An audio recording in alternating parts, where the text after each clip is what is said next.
AFC. It's been the Patriots for so long. Now it's coming in here. Onside kick to start it. And the Jags have recovered, I believe. Of course, as we're talking, you don't get it. This is amazing. What a call. Riley Patterson, the kicker, executing it to perfection, and he recovered it as well. 3rd and 9. Well protected and is batted at the line. Him and Hutchinson, and I think they're really happy with who they got. You see him right there. He's got long arms.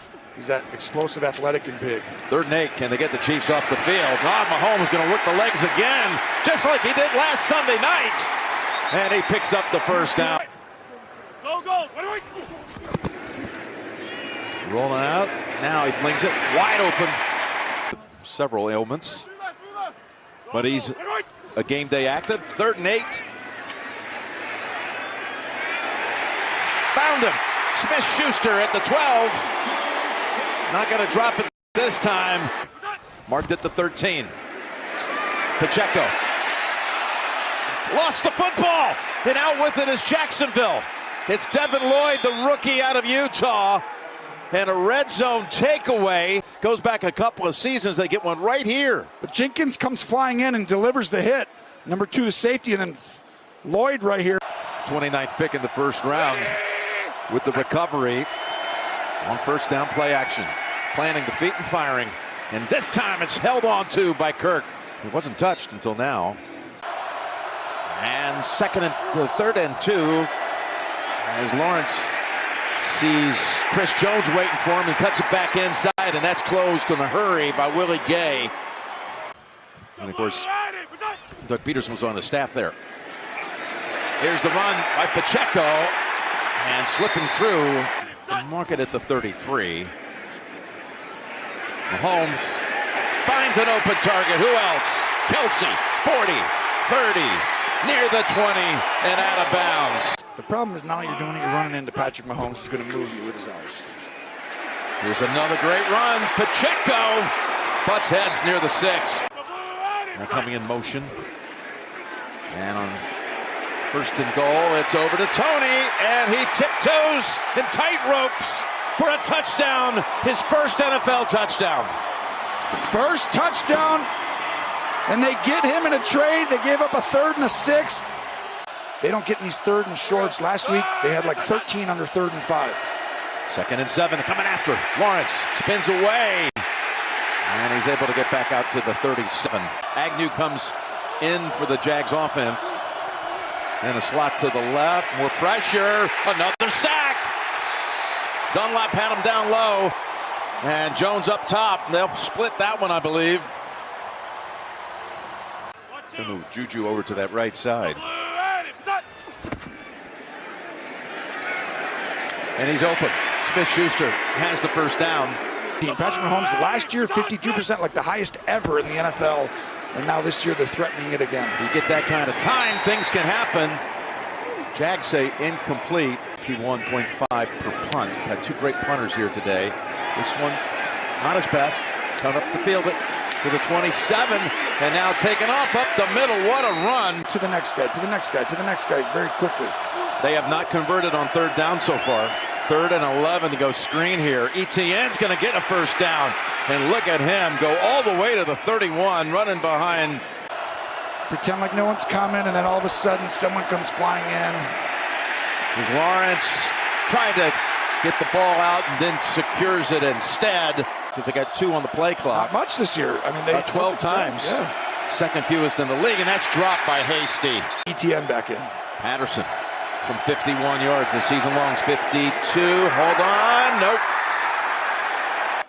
Sunny skies over Kansas City. Chiefs' best start point, 41-yard line. Up 7-0. Tony gets the handoff. And Tony runs it for about 30. Best in the league, Kansas City, on plays of 20+. There's another one added to the list. Didn't you think that would change once Tyreek left? You didn't. It hasn't been the case. Yeah. There's Pacheco. This front is for real on Chiefs' side. I like this offensive line.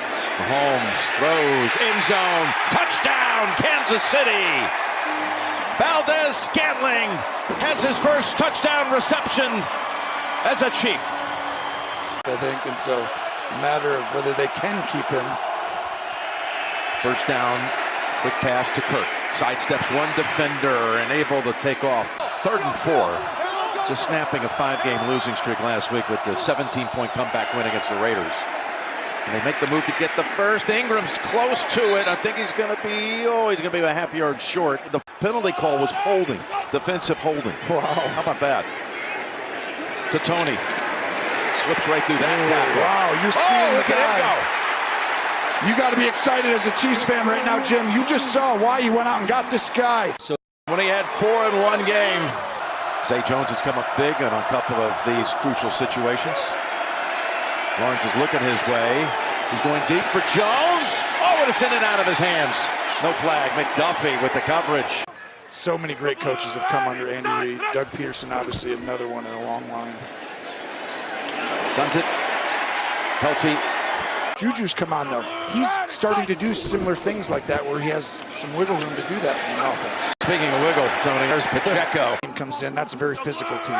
3rd and 4. He's got time. Does he have anybody open? He's going to circle back around. Now he can do it, and he finds, what a catch. Mahomes has 3 touchdowns in 41 of 82 career starts, including postseason. That's crazy. So you talk about the yards, now you throw the touchdowns in. 2nd and 9. Does a great job of avoiding a sack. No. Got picked by Cisco. Wow. With 7:55 to go. Obviously the right decision, I think, to go for this. Open. Zay Jones holds on after the powerful hit by Thornhill, where they haven't made the most of it today. Lawrence to the end zone, and Kirk holds on for the touchdown. That's the guy right there. They struggle a little bit against a number 1 receiver, a guy inside slot. Try to get him to jump. They didn't do it. Meanwhile, trying to go long. Valdez-Scantling. What a turnaround catch. Wow. That was magnificent. It was 3. They go for it on 4th down. Look at this. Kelsey fights through the tackle. Muma couldn't hold on to him, and that will pretty much ice it. And Mahomes, more monster numbers. He's in this prime right now, Jim. Going to be hard to take this guy. There's some great quarterback play in this league. Trevor Lawrence, you'll be there too.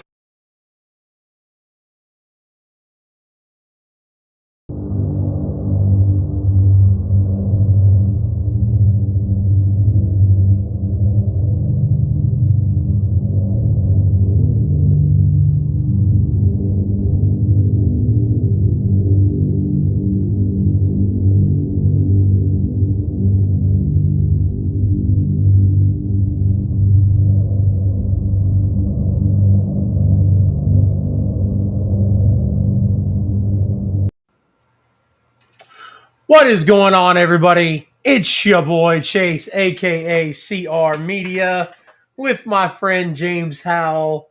This is another episode of the Arrowhead Asylum. James, how are you tonight, sir? I'm good.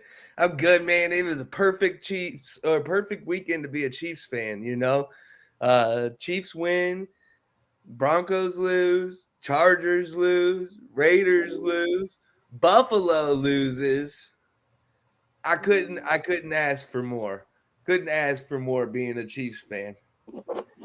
Yeah, absolutely. You know, the Chiefs have now put themselves in the clear number 1 spot to be the number 1 seed in the AFC.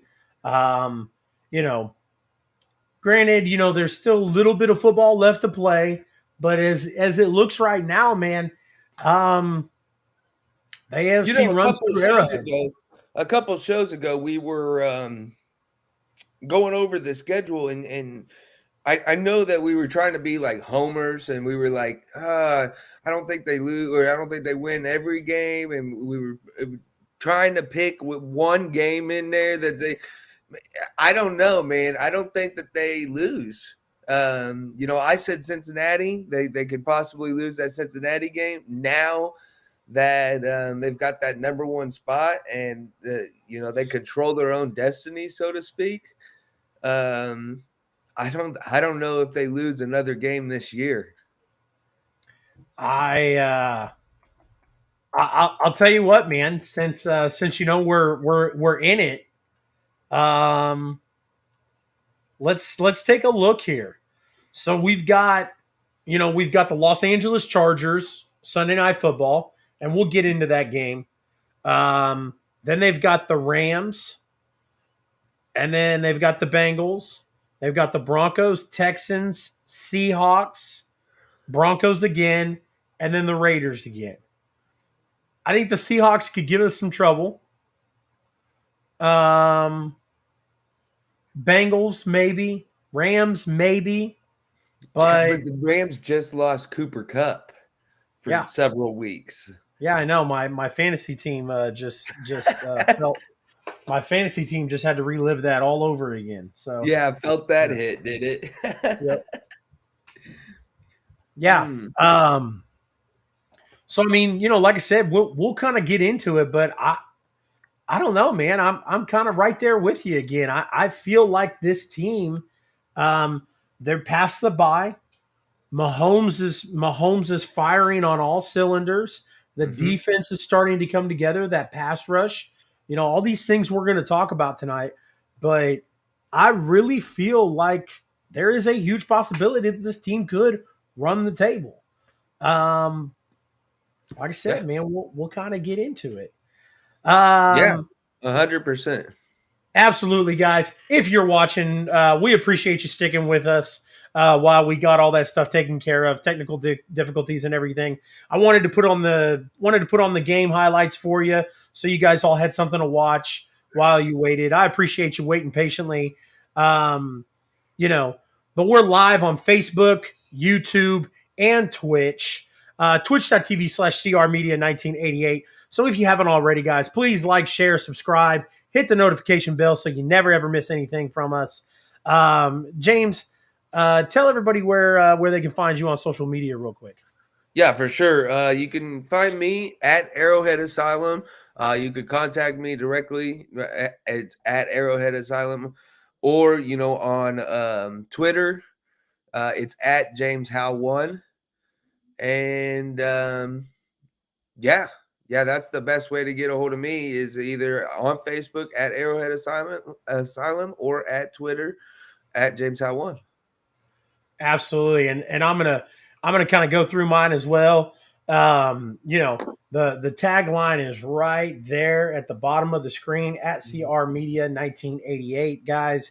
You're gonna find me on Facebook, Instagram, Twitter, TikTok, Twitch, YouTube, all of the above.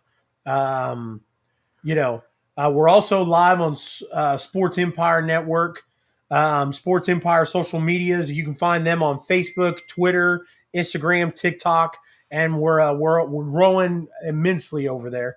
So we're taking over the sports world. So definitely make sure you check out Sports Empire Network. Yeah, how's the TikTok progress coming along? For myself or for Sports Empire? For you. I know you were getting close to 1,000. Oh, I've gone past 1,000. Oh, hell yeah. Yeah. Hell yeah. I knew it was only a matter of time. So that's great news. Absolutely. Now you can truly saturate the market. That is correct, sir. Absolutely. So I started doing this thing, Draven verse. Donnie, what's up, brother? He says, let's go. So started promoting Super Draft Pro again. Wanted to, it's football season. It's fantasy football, daily fantasy sports. We talked about it a little last weekend. Ty and I, kind of opened up that box a little bit. Wanted to talk about it again. Wanted to play the ad, and then we're going to get into the recap of this game, guys. So again, if you guys are not familiar with Super Draft Pro, check out the ad and make sure you hit the link in the description for any of your Super Draft Pro if that's something you're interested in. So here we go. Pro athletes have the dream job. They get paid to play games. The connection to sports and our fandom brings communities together. We see the business of sports as limitless. We all watch it or know someone who does. And now it's time for you to cash in on your sports IQ and get paid to play. These aren't just any kind of games. Play on SuperDraft, the official fantasy partner of Caesars. Compete in exciting fantasy sports and free sports betting contests by subscribing to a plan with SuperDraft Pro. Play for the love of the game and experience the most entertaining way to follow the sports you love. These mobile apps are live right now on iOS and Android. This rare opportunity is a massive game changer. You get to be an early adopter in a multi-billion-dollar global industry. So you're asking, how do I get started? We've made it simple. Sign up to be a coach, then build your team and offer a range of subscription packages to access games to play. So, now that you're aware of SuperDraft Pro, can you build a street team of players and coaches who can cash in on playing games, getting others to play games, and playing games with them? Welcome to the future of sports fandom. All right, guys. Again, that That's was right, Super Draft Pro. Again, that was Super Draft Pro, guys. Make sure you go check that out, and make sure Go you check it click out, the guys. link. It's a ton of fun.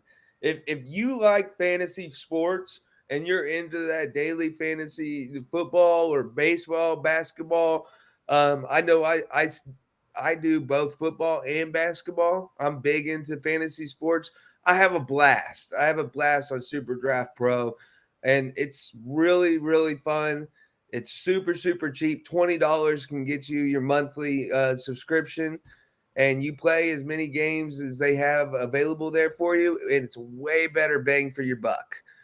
So go check it out. It's a lot of fun, and I'll see you guys there. Absolutely. So, the Chiefs and the Jaguars. I told Chiefs you they were win. gonna beat them up, bro. Chiefs win 27-17, as we kind of saw in that video. And kind of just breaking down this game a little bit, man. James, there's quite a bit of stuff I wanted to talk about. What about the defense, though? God. Again, man. So we've seen it a little bit in the second half of the Titans game, where the defense, really stepped up and kept us in that Titans game. And I was like, okay, that's a good start. But now we've seen it again during this Jacksonville game. And now it seems like this defense is really starting to come together. I really contributed to the pass rush over the past 3 weeks. They've had like 13 sacks or 13 QB hurries, I think is what it was, compared to 13 the previous 6 weeks. They've really started to pick it up, and yeah, man, damn, they look good. They Furious George. He's out there getting his hands up, and he's doing his thing. And really, that whole defensive line, Carlos Dunlop, congratulations to him. 100 sacks for his career. That was pretty cool to be able to recognize that milestone for him. But yeah, I think this defensive line is really stepping it up and is taking this defense to the next level. Yeah, I mean, you've got a lot of core, a lot of young core guys there. As far as George Karlaftis, Leo Chanel, Nick Bolton, Willie Gay, kind of right there in the linebacker core that kind of helps out the front four. Frank Clark, Chris Jones, Colin Saunders. Oh my gosh! Again, yeah. I watched Colin Saunders run with a defender. Run with a running back up the sideline. Absolutely insane. Yep. Jacob Kingdom says, I like Nick Bolton. You're not going to get much of an argument from us, Jacob. Absolutely love Nick Bolton. I'm a stickler about my Chiefs jerseys, about who I'll buy. Because I'm not spending $100+ on a jersey on a guy who's going to be here 3 or 4 years. So that's why I bought a Patrick Mahomes jersey, which is the first jersey I've bought since Tony Gonzalez. Yeah. So, like I said, I'm not a big fan of spending $100+ on a piece of clothing for somebody who's not going to be with my team very long.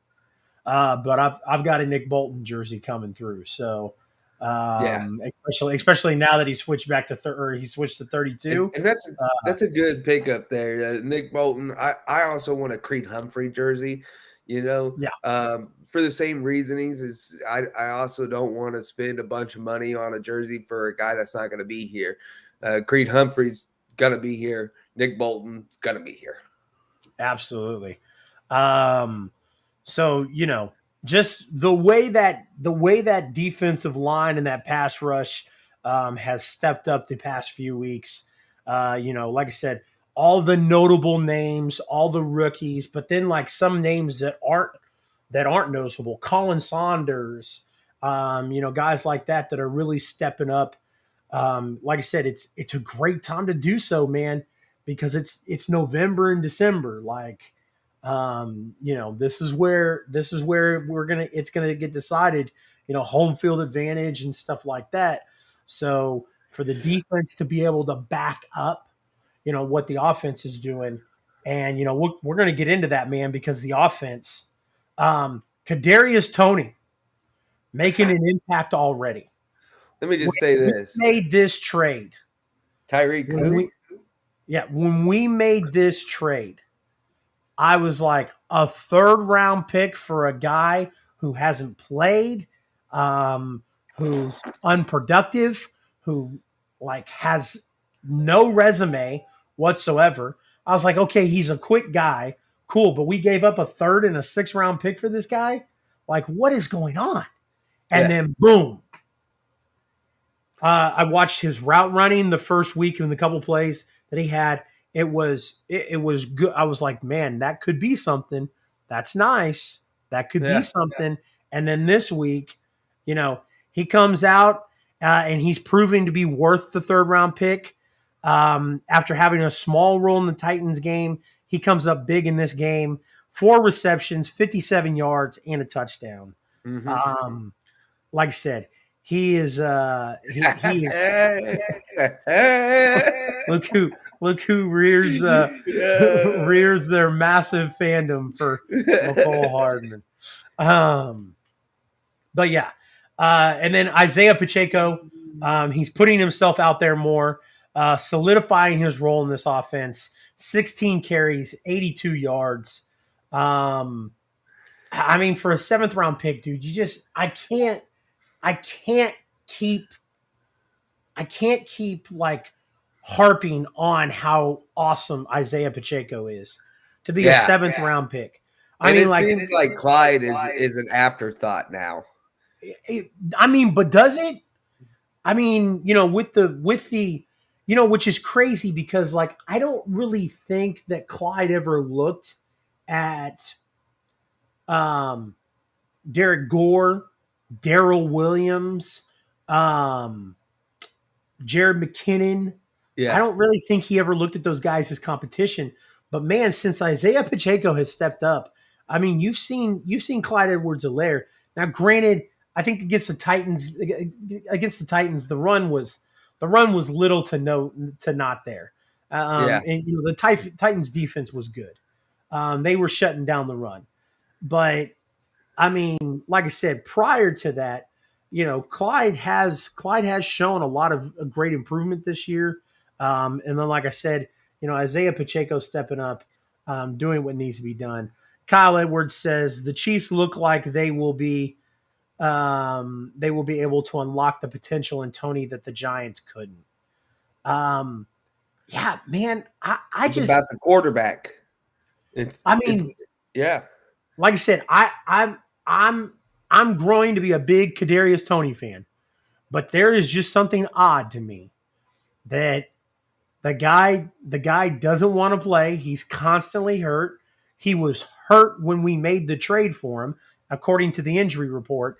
And then as soon as he officially becomes a member of the Chiefs roster, all of a sudden he's ready to go. And like I said, I just find that weird. I like the kid. I think he's talented, but for me, that says to me that I didn't want to play for New York. Now, granted, I mean, maybe I'm looking too far into it, but like I said, it just seems weird to me that he's, hurt, can't play. I mean, he played 2 snaps this season before we traded for him. So, sure. like I said, I don't know. Kyle also says he's not a part of Chiefs Kingdom. He's a Patriots fan, but he respects Andy Reid and the Chiefs. We appreciate that, Kyle. Like I said, we welcome people from all backgrounds on this show, except for Raiders fans. If you're a Raiders fan, you can kick rocks with no socks, pound sand. You're more than welcome to come into the show, but I'm not going to guarantee as a Raiders fan you're going to have the best time. Yeah. We might. Yeah, exactly. Raiders fans come in here and we'll put it on Pornhub. 2 Chiefs fans take a shit on a Raiders fan. Yeah, and enjoy it.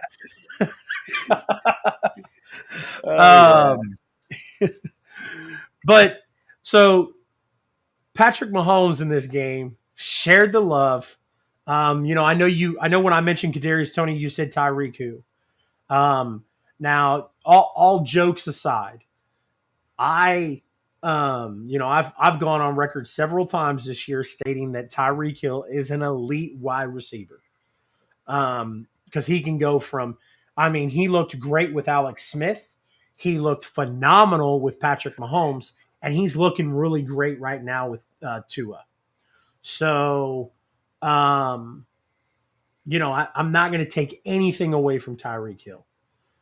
But like I said, phenomenal with Patrick Mahomes because Patrick Mahomes is an elite quarterback.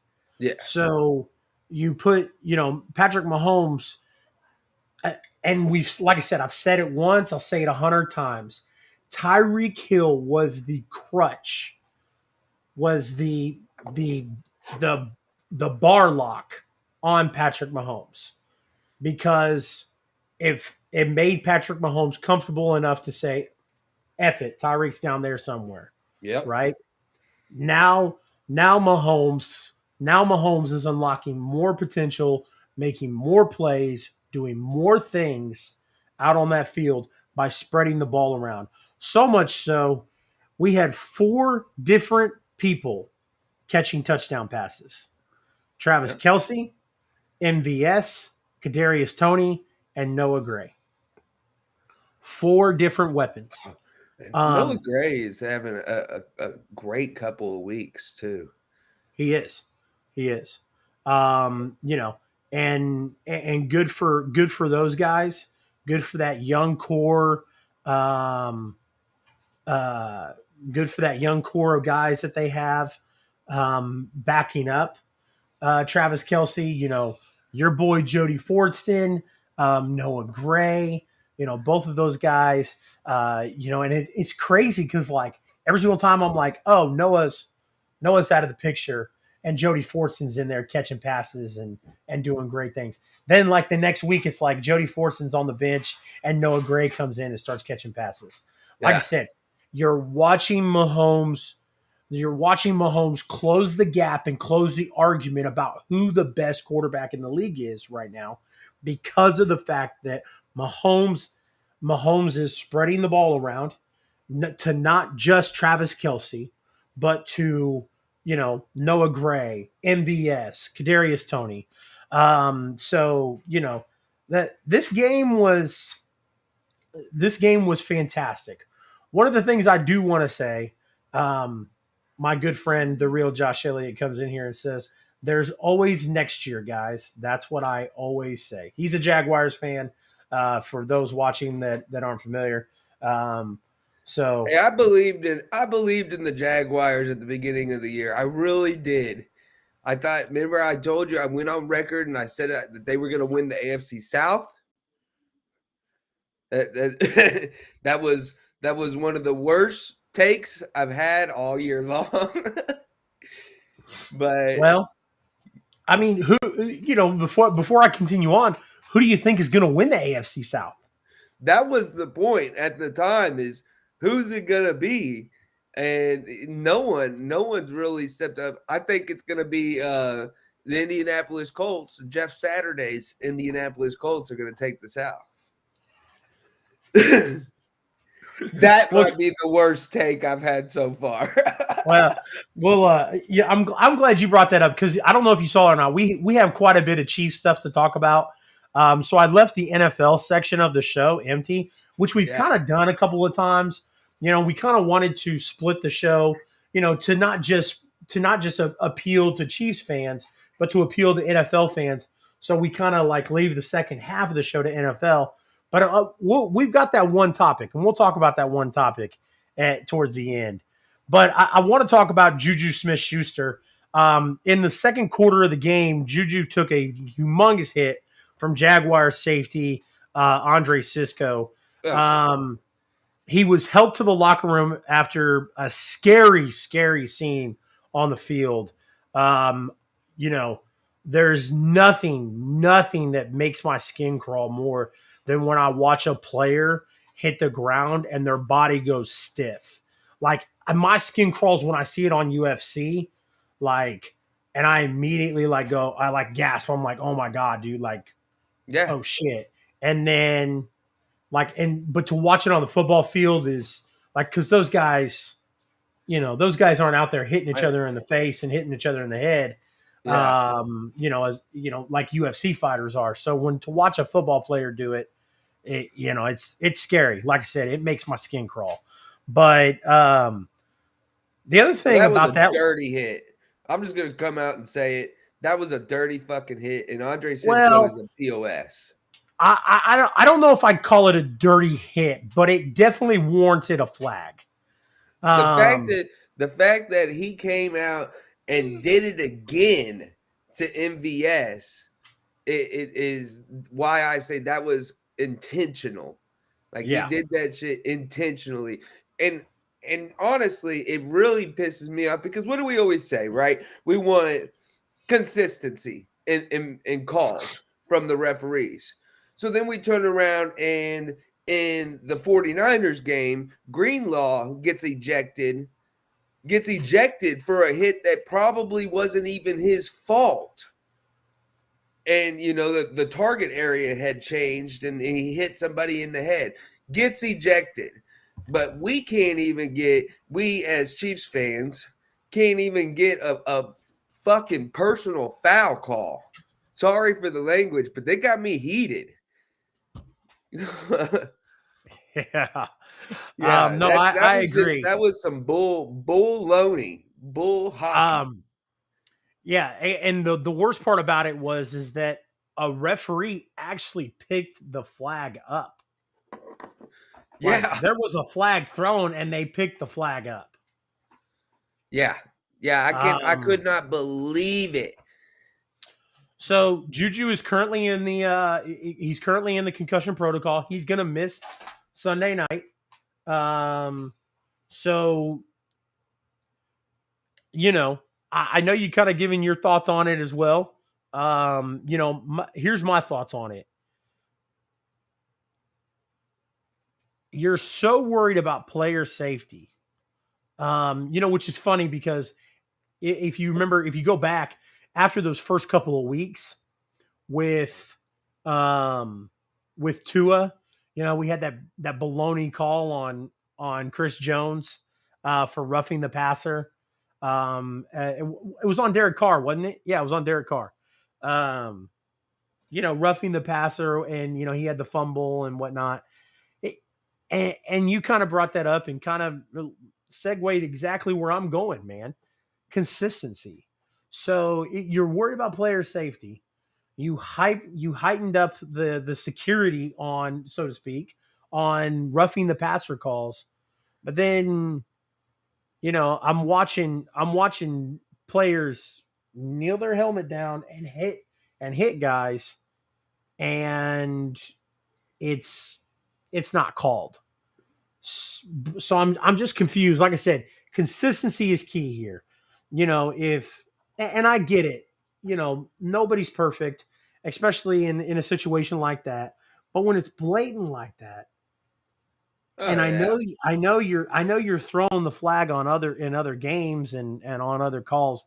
It was a weird spot to me.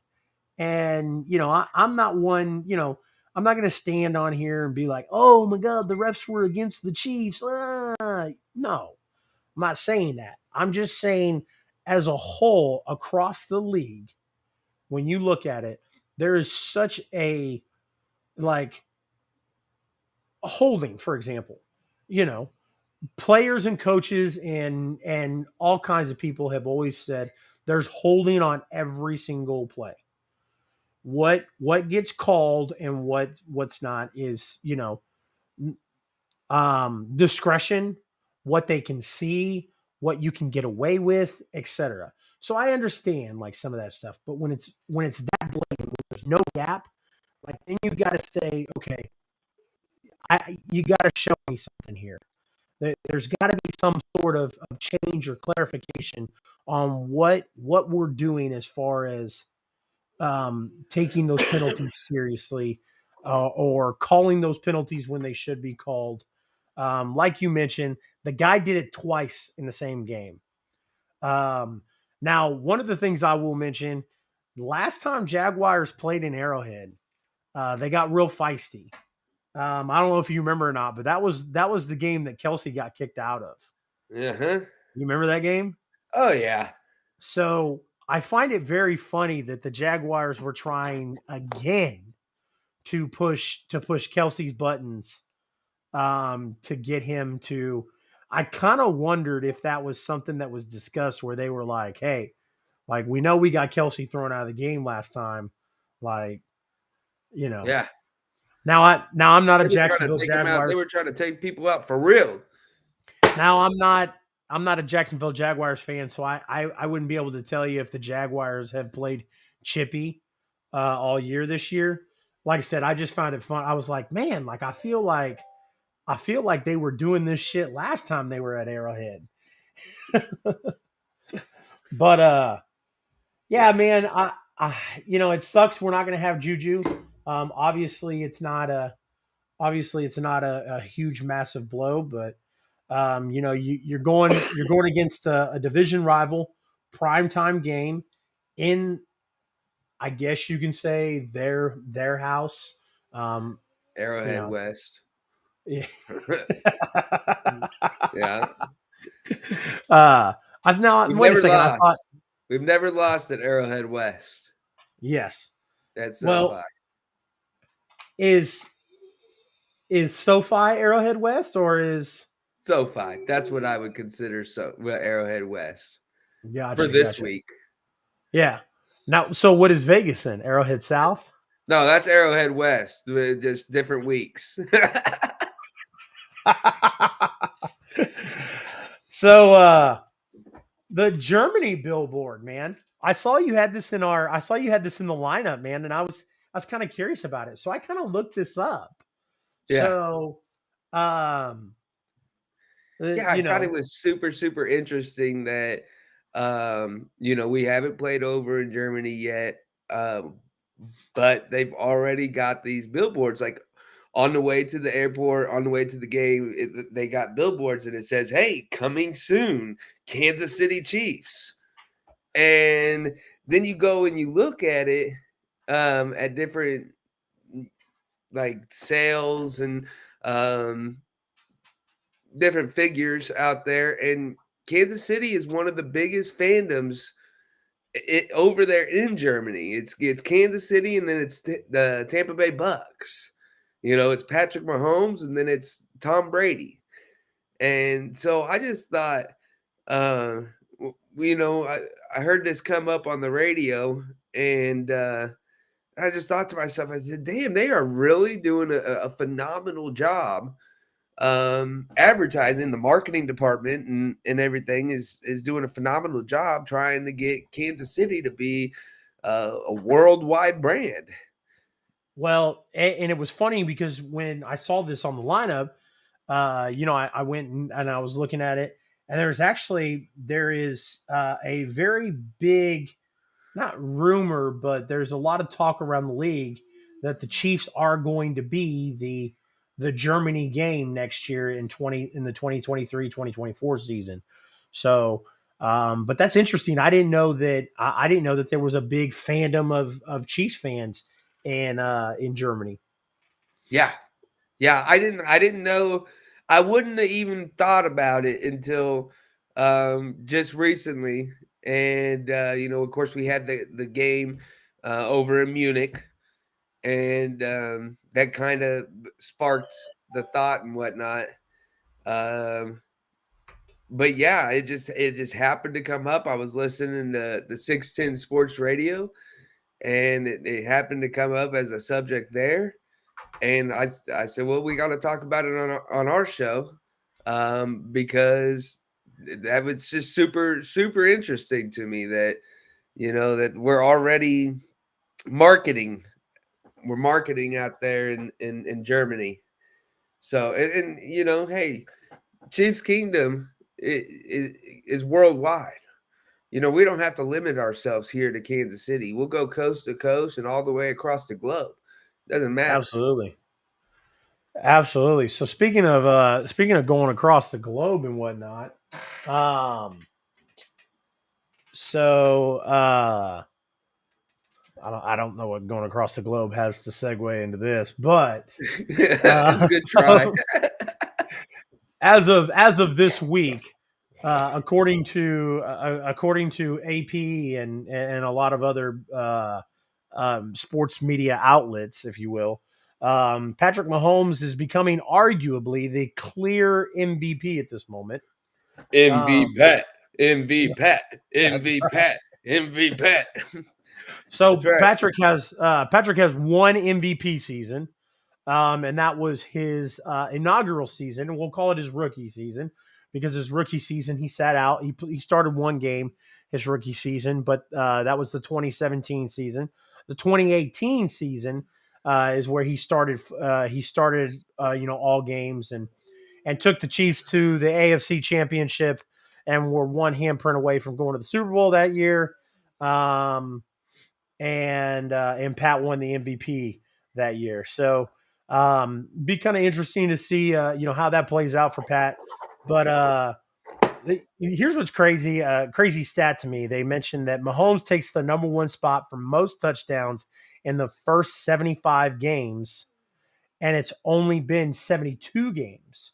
So Mahomes leads the way with 176 touchdowns in his first 176 games, or I mean his first 75 games. He has 176 touchdowns. Very, very cool. Yeah, What, and what I do don't you want to what do take you think, anything. man? You're obviously not going to get much argument out of me, but to play devil's advocate, do you think Patrick Mahomes is a clear MVP right now? Well, and I don't want to take anything away from Patrick Mahomes, but this is a different league than what it used to be. This is a pass-heavy league, and so okay, he got 176 touchdowns in his first 72 games, and that's great. That's phenomenal, and we're going to continue to see him break records like that a lot. We've already seen it a lot. It's going to continue to happen. But this is a different league. This is a pass happy league. Even with that being said, who impacts their team more than Patrick Mahomes? Who has taken a bunch of misfit wide receivers that no one thought was going to be worth a damn and has turned them into this high flying, efficient offense? No one's done that besides Patrick Mahomes. And when everyone hated on him and hated on Kansas City, it was like, oh, well, you guys ain't going to be nothing without Tyreek Hill. Patrick Mahomes turned this team into what it is. And I don't want to take anything away from the guys that are making the plays, the MVSs, the Juju Smith-Schusters, these guys.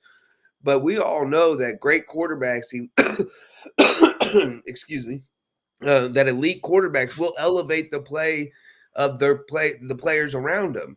And that's exactly what we've seen this year. And I don't think that you can look at, Derrick Henry, which is always in the contention for MVP. But who's it going to be besides Pat?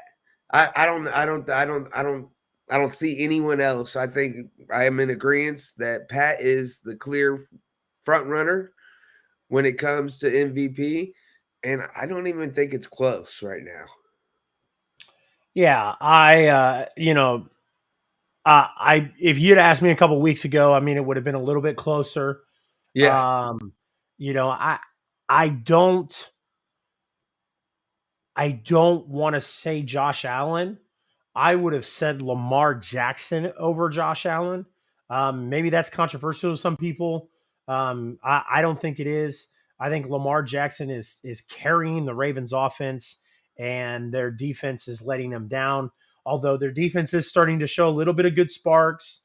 But earlier in the season, I thought it was Mahomes, Lamar, then maybe Josh Allen. Now that the Bills are sliding a little bit, I think it pulls away from Josh Allen. Here was a fantastic idea. I for those that don't know, one of my main guys over at Sports Empire Network, Raw Mind Sports, Ryan Jones Sr. Shout out to Ryan Jones. He had me on his podcast one night, and I met a guy. His name was the Real TV. It's not 1999 anymore podcast, and then he invited me on, and we did. I'll put that in the comments so you guys can go check that out. Real TV. It's not 1999 anymore podcast. Shout out to those guys. But no, my guy Real over there, he had us compile a list of 3 MVP candidates. And it was funny because like him and I were like on the same tune, but I didn't have him. He had this individual at number 1. I had this individual at number 3 because obviously I had Pat at number 1, right? right. But the individual that we were like-minded was Tyreek Hill. Yeah.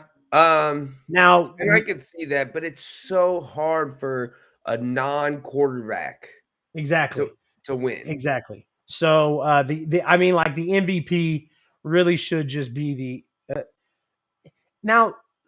I think it's only happened once or twice. The MVP hasn't been a quarterback, right? Yeah. I mean, it hasn't. Didn't AP win? Didn't AP win MVP one year? Adrian Peterson? Yeah. I don't know. I know it hasn't happened. I can count it on one hand how many times it's happened. Yeah. But Jacob said, I couldn't tell you that. Wonder if Ronald Jones is going to stay with the Chiefs or not. I don't think Ronald Jones has much of a choice, brother. Well, I mean, after this year, I'm a huge proponent of, like if they don't want to be here, like don't keep them here. But so after this season, I don't think Ronald Jones will be, but I also don't think that I don't think the Chiefs are willing to give up or to just let go of Ronald Jones. So I think that they would trade him away. I think there's a reason why he's still on the 53-man roster. I think that there's a reason why he didn't make it to the practice squad. There is so much talent at the running back position, and it's a good thing and it's a bad thing, and we can get into that some other time. But the running back position is so crowded that Ronald Jones could be a backup, maybe even a starter on some people's teams. You look at some garbage ass teams like the Houston Texans, and I could totally see Ronald Jones being a starting running back for that team. He could go back to Tampa Bay and be a backup or split carries with Leonard Fournette. But like I said, I think that there's a reason why the Chiefs didn't put him on the practice squad and haven't released him. Is because there is value there, and they're not going to throw that value away. They're not going to throw that money away. It sucks for Ronald Jones because, like I said, he's just in a very crowded position on this team. And yeah, like I said, it's unfortunate, but I could see the Chiefs letting him go at the end of the season, but not now, and not take the chance of somebody picking him up. So,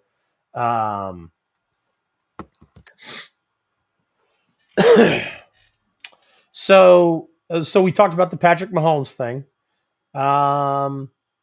Speaking of claiming players from different teams, that was a great segue, Jacob. I appreciate you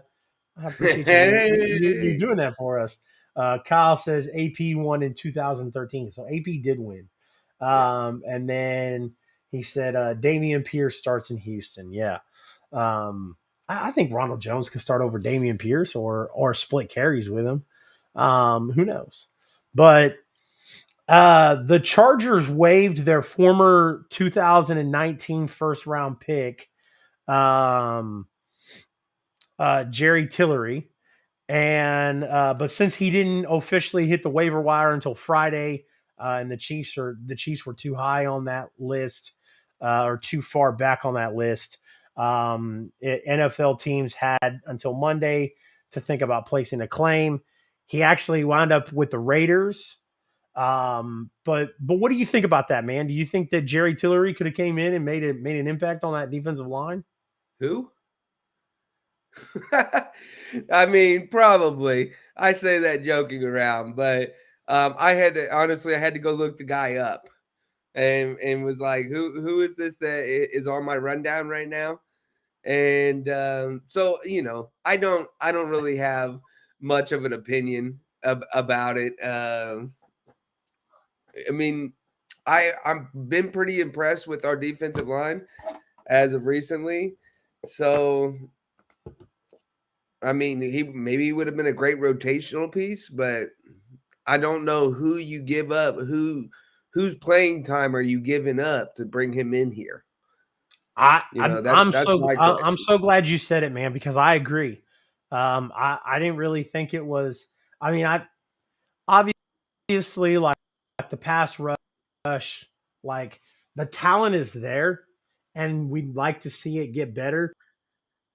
Obviously, against Jacksonville, it looked really good, but Jacksonville think that they've got a top tier offensive line to brag about, to go, oh yeah, like the defense did a great job in that. Now, I'm not taking anything away from it. I mean, the Jacksonville Jaguars are still an NFL team, and it's hard as hell to win games in the NFL, and it's even more hard to impose your will on 6'7", 6'8", 300 plus pound man to go sack the quarterback. Like, I get it. But I when I saw that the Chiefs were one of the teams that made a claim, I was like, after watching Colin Saunders run down the field to chase a running back, I mean, run 10 to 12 yards down the field, like, dude, I mean, like I said, to bring him in as a rotational guy, cool. But, I mean, I wouldn't want him to start over Colin Saunders after watching Colin Saunders bust his ass and and eat some sacks. Obviously not over Chris Jones. So yeah, man, like I'm kind of glad we're in agreement on that. And when I first put it on there, I figured you were going to have the Jerry Tillery, the rap sheet lined up, going, hey, this guy's good for this many tackles and this many sacks, and this was a huge miss. And yeah, I'm glad, brother. Yeah, no, I definitely had to look him up. This kind of goes hand in hand, and I'm kind of mad I didn't kind of combine these together. We talked about Patrick Mahomes becoming arguably the clear MVP at this moment, but also the AP NFL rankings, the Associated Press NFL Power rankings came out, and there's quite a few power rankings that have come out that have the Chiefs at number one now. But the Associated Press has KC number one, Philly number two, Miami number three, 4, 5 Buffalo, 6 Baltimore. What do you think about that list, man? I think it's about right. What's up, Hunter? Kansas City, I think, is the clear-cut number one. And that's hard. That's really hard for a lot of people to come to grips with. Me, it's easy because I'm a Chiefs fan. A lot of people are still going to say that the Eagles are number one, but I look at the Eagles' schedule and I'm like, well, who have they played? And their schedule, their strength of schedule just isn't up there.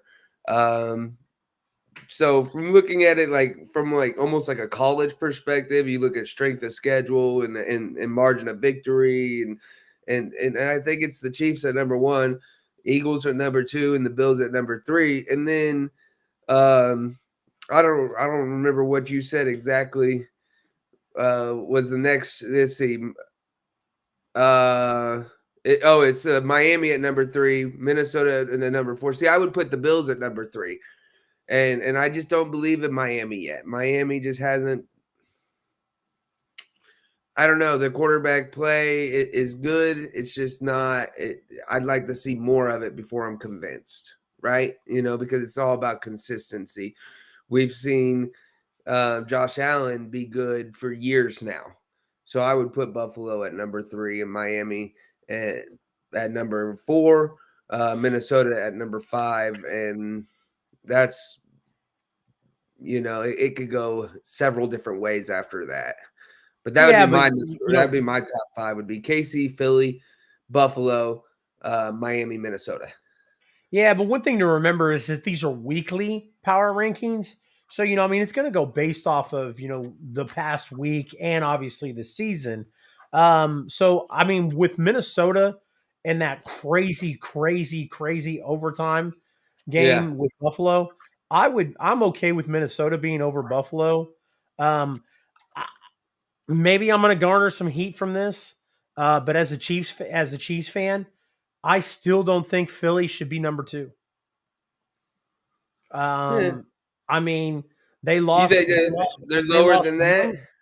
They lost one game against a division rival in a primetime game. Everybody knows how hard those are. It's already hard enough to win games in the National Football League, but you get in there with a division rival on a primetime game, and it gets really hard. Plus, the fact of the asinine argument about they lost a game. Of course they're going to lose a game. Of course they're not going to go.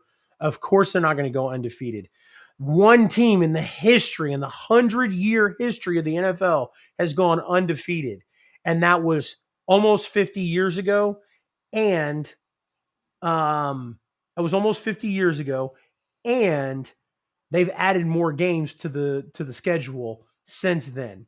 So, it's goofy to knock the Philadelphia Eagles because they lost one game. Jalen Hurts is still arguably up there with Patrick Mahomes as an MVP candidate. Jalen Hurts for the I didn't watch the game last night. But prior to that, Jalen Hurts has done a phenomenal job of, making plays when there wasn't options, keeping the drives alive, doing stuff that an MVP quarterback should be doing. And, like I said, if we could do a tie, I would put KC and Philly. Obviously we can't. I just don't think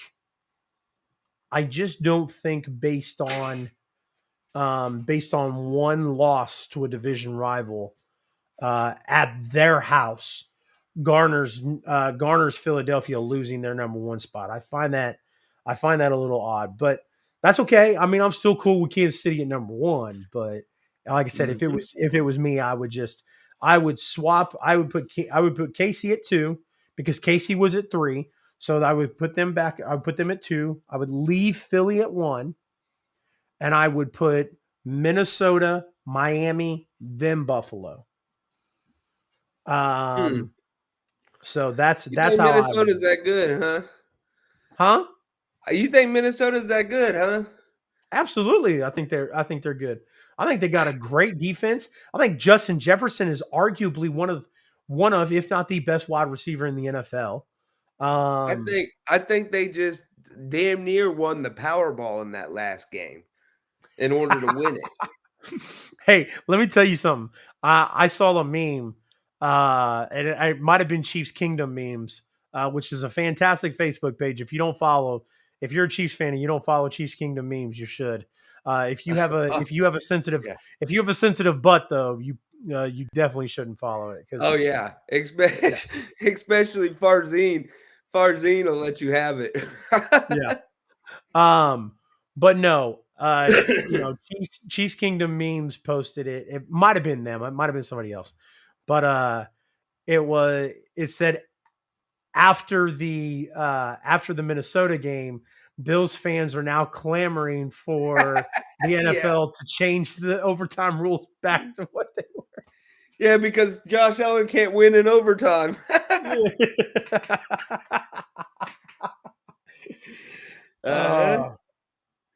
And like I said, that game kind of solidified it for me to be like, okay, hey, I'm sorry, but I think I just lost James.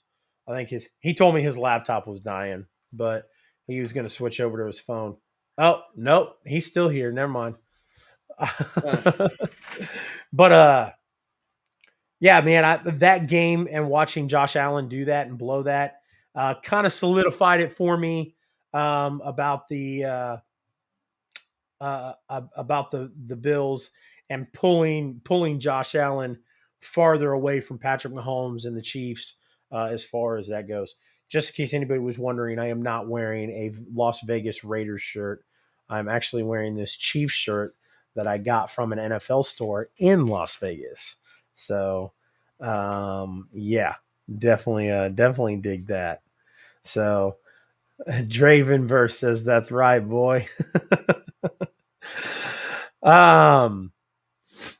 So I'm gonna let James mentioned he was, he private messaged me, told me that his laptop was about to die. When it does die, he was gonna switch over to his phone. When he gets switched over to his phone, we're gonna talk about the Chiefs and the Chargers game, Sunday Night Football this week. And we're gonna talk about that matchup. We're going to talk about keys to victory for the Chiefs. And we're going to talk about a little bit of stats in this game. So, yeah. Give me just one moment here, guys. Boom. There we go. There he is. There you go. It went. All right. That laptop, it went out. Yep. That's all right, though. So let's preview this Chiefs and Chargers games, brother, and then let's close this baby out. Hell yeah. So Chargers are coming into this game incredibly banged up.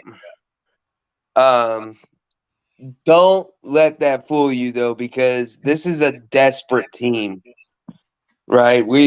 Kansas City is up several games now. I think they're up 2 games at the moment. And the Chargers, who we all kind of thought was going to be a race for the AFC West between Kansas City and the Chargers. The Chargers are now starting to fall behind, and they're desperate. They need a win. They need a win bad. They haven't gotten a win against Kansas City at SoFi since SoFi is opened. Yeah. And so they're trying to change that narrative. They're probably tired of hearing it.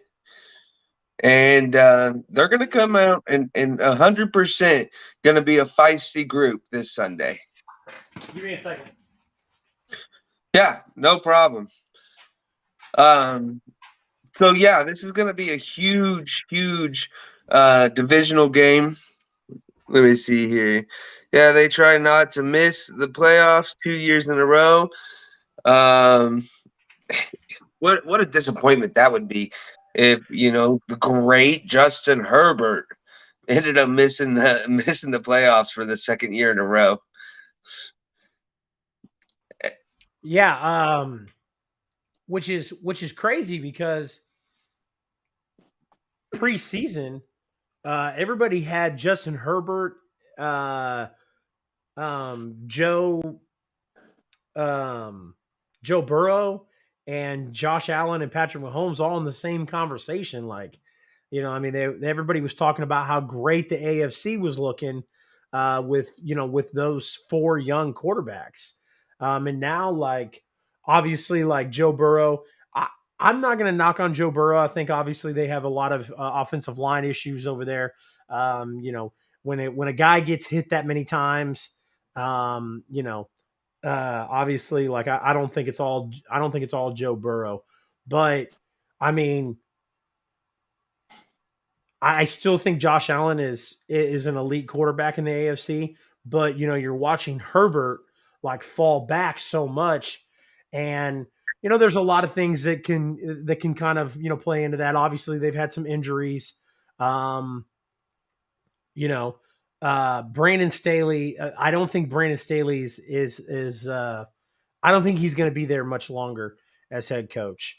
I don't know if I'd say he's on the hot seat, but you go back to last year and you look at that game, them and the Raiders, and they're literally like, and we've beat this dead horse probably 100 times, but you look at that game last year, and we're actually sitting here talking about, oh, these teams could tie and they both could make it into the playoffs.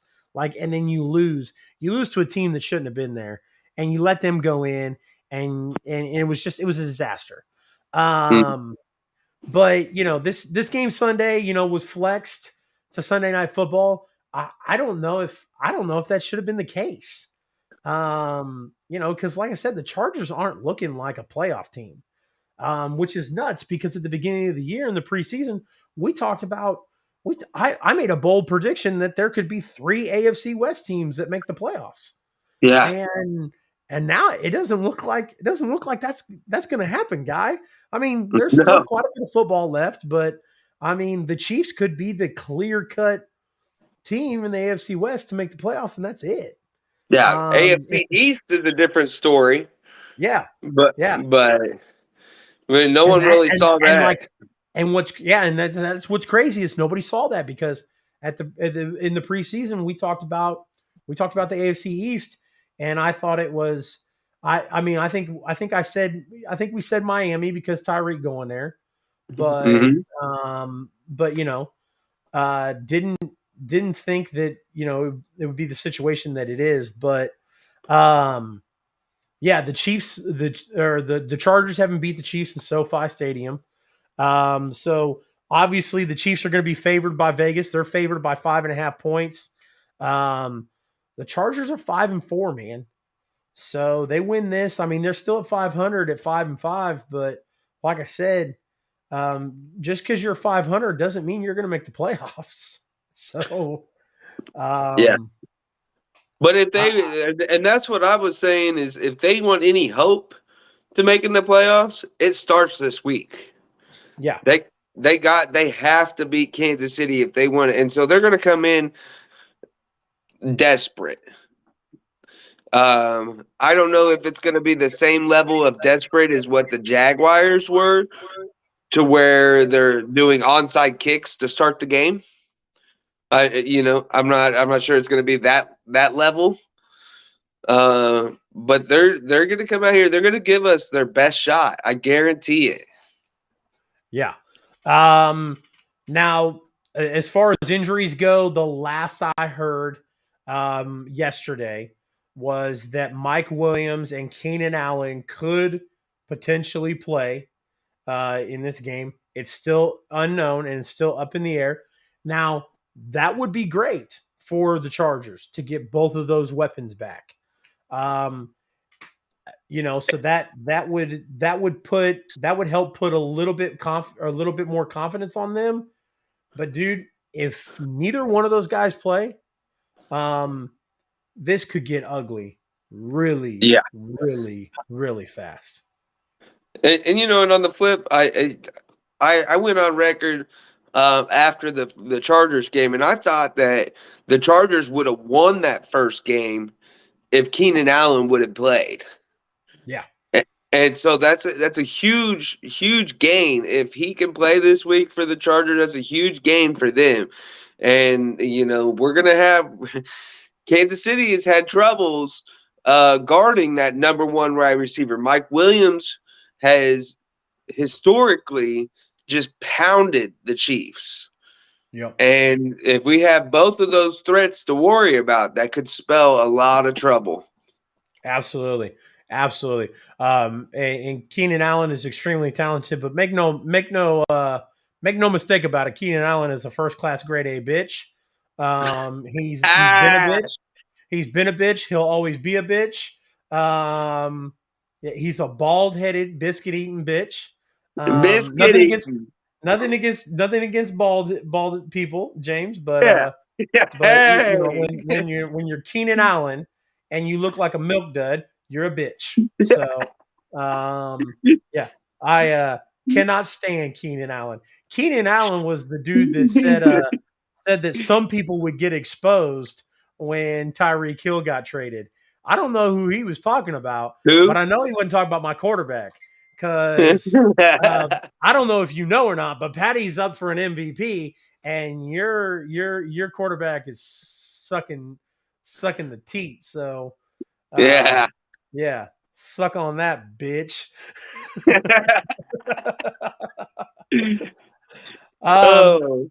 Keys to victory, my friend. What do the Chiefs got to do to win this game Sunday night? Just stay true. Stay true to your identity. We're not going to see. We kind of talked about it on the halftime huddle, right? If you guys don't know, we do the halftime show for Starcade Media. Called the Halftime Huddle. During halftime of every Chiefs game, come check it out. But it's kind of like we say on there, babe. We got to run the ball. We got to run the ball. We got to run the ball. I don't know if that's true this time, man.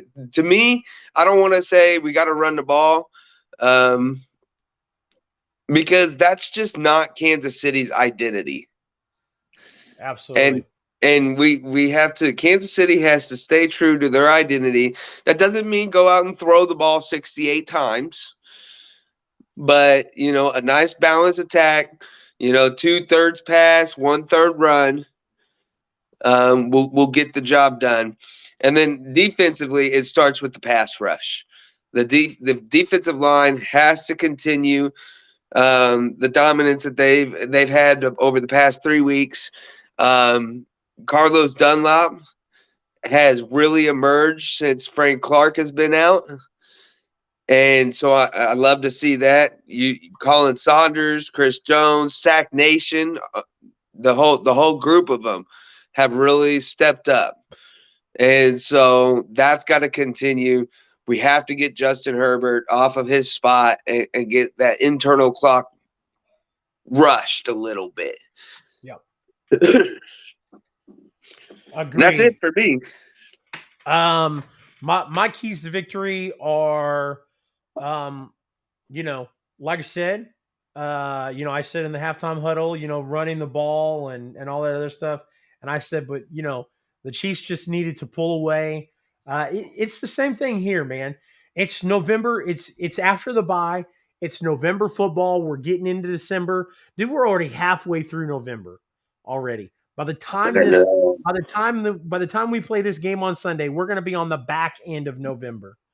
So it's getting to serious football at this point. And when we get to serious football, Patrick Mahomes shines. This is where Pat makes plays. This is where Mahomes magic you've got the magic of the Christmas season, and then you've got Patrick or Mahomes magic at Arrowhead. and it's a great recipe. So I'm not looking for them to run the ball and do all that stuff. What I'm looking for is just go out and make plays. Go out, run some, open up this playbook now, and let's solidify the spot as the number one in the AFC. Open up the playbook, let Patrick Mahomes make plays, let your guys go out there, get in the middle of the field, let Travis Kelce embarrass some people, and do phenomenal touchdown dances like Travis Kelce can. As far as the defense goes, on the defense, the key to victory is don't give up the big play.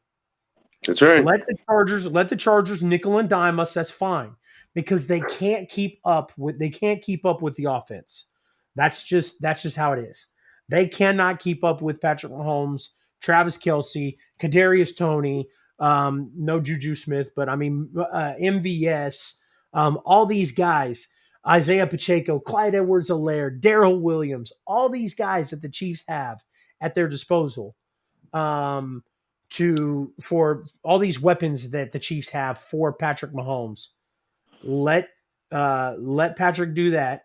And the defense, like I said, don't give up the big play. Final score predictions, my friend. Oh, let's go 31-17 Kansas City. Okay. I like it. 35-20. Okay. I like that. It's a division game. It's in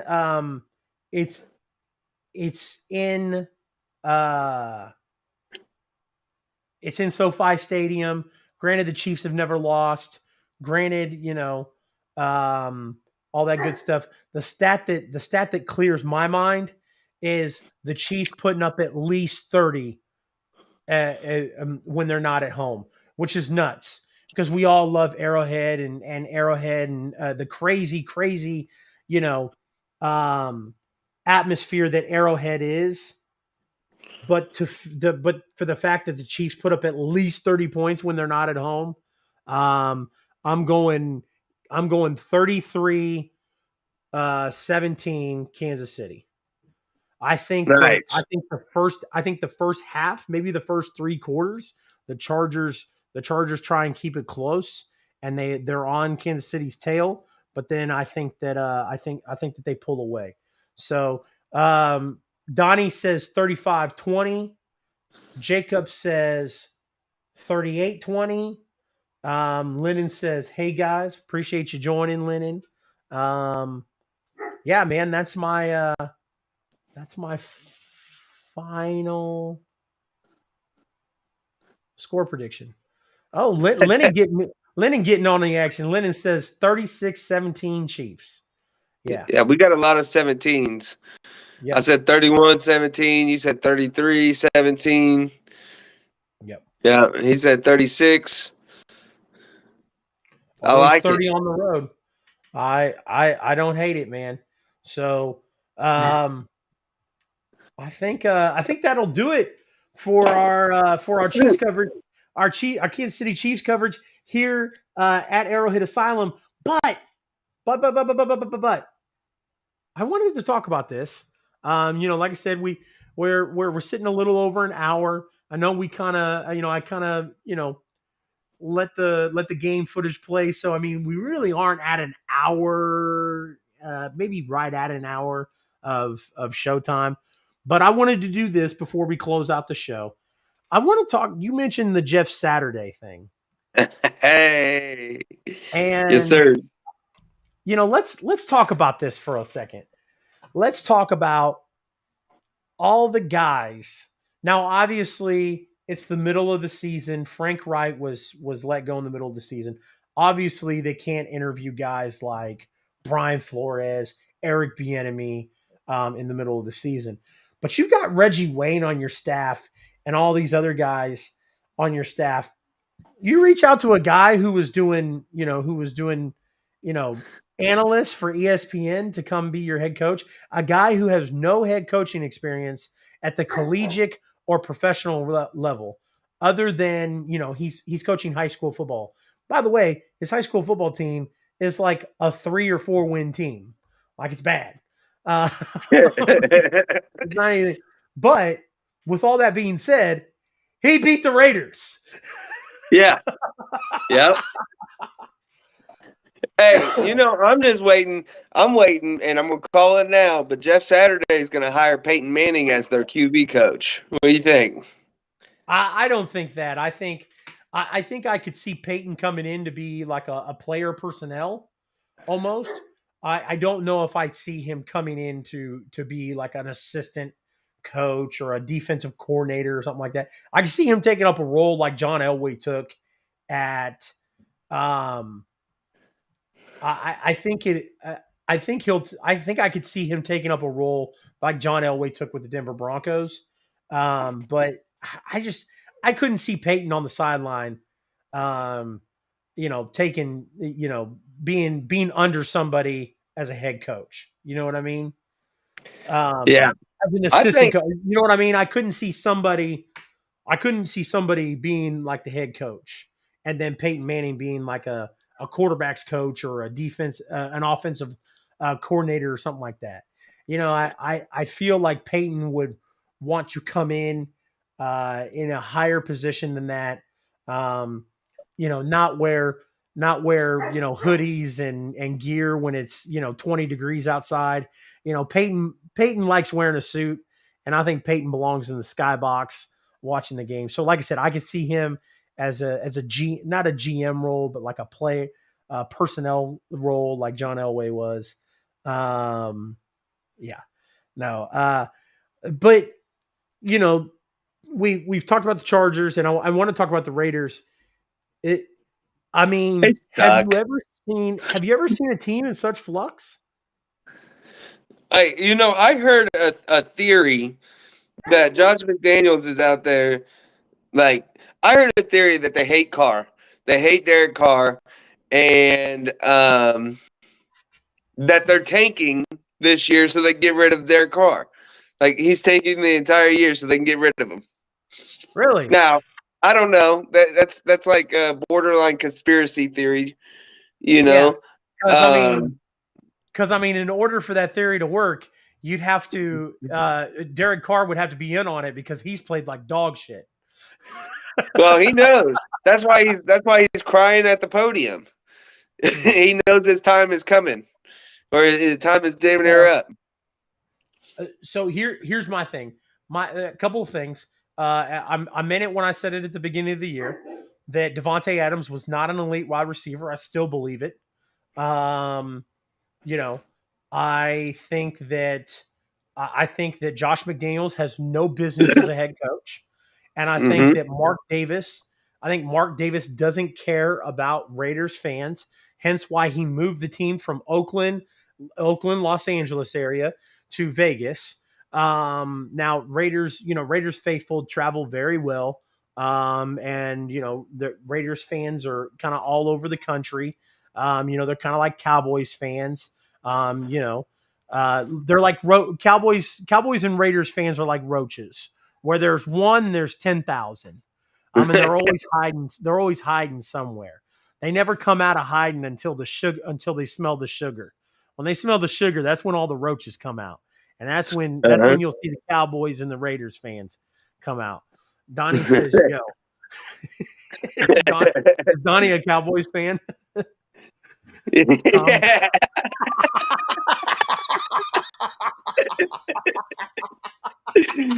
Yeah, he's a Cowboys fan. I didn't know. My bad. But like I said, but still you had so much the black hole. Like the black hole is not what it used to be. Because like I said, they're not in the Oakland, Los Angeles area anymore, where the Raiders won Super Bowls and the Raiders were flourished and grew and were well known as an organization for 60 plus years. Now they're in Vegas. Like I said, I don't think Mark Davis cares about this team as much as he likes to lead on. like I said, I think the Josh McDaniels hire was a prime example of that. He went out and got a big name coach on the free agency, not a coach that I think would have fit the team well or worked well with the team. New England coaches have shown us that Bill Belichick coaches have shown us that unless you were at the collegiate level, you cannot be a head coach in the NFL. Yeah, we've seen it. Well, the only exception to that is, and it really wasn't a coach beforehand, but Mike Vrabel was a player for Belichick. And I'd say that he's done pretty good as a head coach over there at Tennessee. He has. He was you look at wasn't he the defensive coordinator he was the linebackers coach, or was he with Houston? That was Houston. Yeah. Okay. But Bill O'Brien, Eric Mangini, Romeo Crennel, all good coordinators, terrible head coaches. Yeah. And Matt Patricia and Josh McDaniels and yeah, we've seen it over and over again. So yeah, you're 100% right on that statement. But so that would be the only exception. The Raiders were the biggest joke in the NFL. We agree. Yeah. Yeah, and it's funny, we see all the Raiders fans before the season and Chiefs aren't going to be nothing without Tyreek, but they all silent now. Yeah. They all silent. There ain't no sugar out there. We went and got Devontae Adams, man. Now the team's going to our offense is going to be able to keep up with the Chiefs. Yeah. Oh. What happened? Which way did he go? All right. Yeah. Now that's for real going to do it for the show, guys.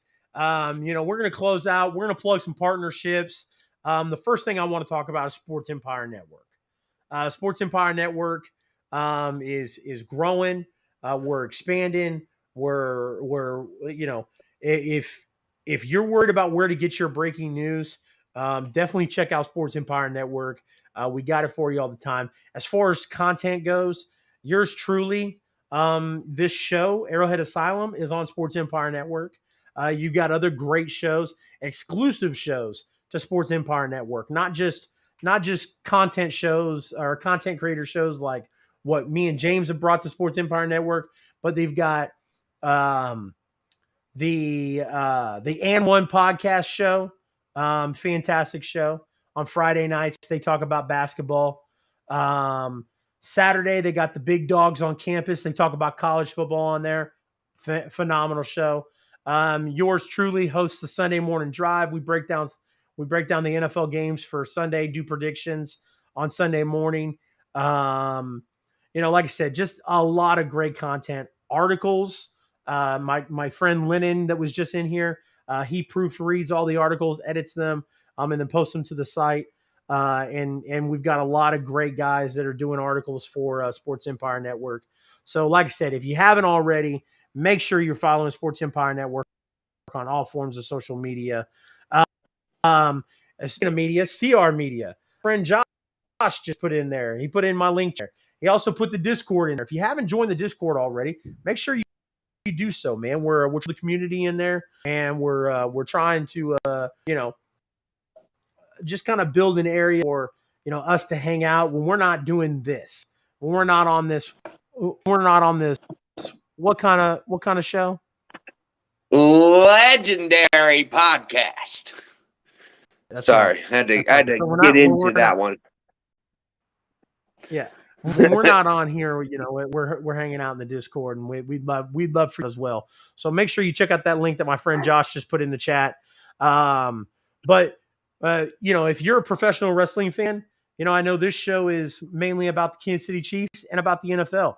But if you're a professional wrestling fan, check out CR Media's other content. We're doing independent wrestling shows. We also do AEW Dynamite, and then every once every while when I can, we'll do a watch along with the WWE pay-per-view or premium live event. You can catch that on Sports Empire Network or on my page. but lots of professional wrestling content. So if that's something you're into, definitely check that out. Speaking of that's something you're into, you may be into showing your car some love. Because That's right. if you're like me, your car could use a lot of love. And when my car could use some love, I took it to my good friend James over here. James has a side hustle, his own business, an entrepreneurship, if you will, that he does called For the Love of My Car. Where James, if you are in the Kansas City metro area, which hopefully you are, if you're watching this show, my friend James has fantastic equipment and fantastic cleaning products that he uses to show your car some love, get it all clean, get it fresh, get it smelling nice, especially if you got date night or if you just want to show your car some love. But James, why don't you tell everybody where they can check that out? Yeah, for sure. So if you go to Facebook at My Car Needs Love, you can find For the Love of My Car. And look, guys, it's winter time. It's snowing outside. No one wants to get out in that stuff, but I will. I will. I'll get out there. I'll show your car some love. And, I know not everyone has time to do it. Not everyone wants to. And my fucking phone just died. No, it didn't. Oh, yeah, it did.